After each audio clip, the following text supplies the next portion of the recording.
Rupanya saraf tersepit ni senang je nak terlepas semula. Tapi ramai orang lambat sedar sebab mula-mula dia datang macam sakit biasa je. Sengal sikit kat punggung, pinggang rasa ketat, duduk lama rasa tak selesa. Sakit saraf punggung ni bukan sakit yang luka berdarah, tapi dia rampas rutin hidup kita secara perlahan. Nak berjalan, solat, tidur pun terseksa. Dia bukan macam lenguh biasa, tapi bisa dia sampai ada kes lumpuh sebelah badan akibat masalah skiatika ni. Bagi yang tak tahu, sakit saraf punggung ni nama dia skiatika, dia sakit sebelah kaki sahaja. Mula-mula akan sakit di ekor punggung, membawa ke peha dan betis. Sampai tahap nak berjalan 5 langkah pun seksa. Naik tangga pun tak mampu. Kadang rasa macam renjatan elektrik menyucuk dalam kaki. Kadang tengah tidur pun kaki tiba-tiba mengkarung macam kena tarik urat. Sakit ni bukan kat orang berumur je. Orang muda yang kerja duduk di pejabat pun boleh kena.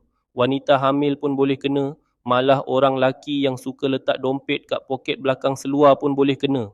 Tapi tak ramai orang faham. Kadang orang kata kita mengada, pemalas. Sebab tu ramai kena kecam. Lagi sedih, ramai dah habis duit pergi urut, sapu minyak panas, cucuk ubat tahan sakit, tapi kejap okey, lepas tu datang balik. Sampailah ada satu universiti ni buat kajian dan hasilkan satu kapsul khas dari ramuan herba damar merah dan pegaga. Menurut kajian tu, 2 herba ni bantu redakan urat simpul dan tersepit kat punggung tu. Apa yang buat aku terkejut, ramai maklum balas pengguna kata mula rasa badan lebih ringan, senang bergerak dan kaki dah kurang mengkarung waktu malam. Ada yang sebelum ni nak bangun dari duduk pun kena tahan dinding, sekarang dah mula boleh berjalan lebih selesa.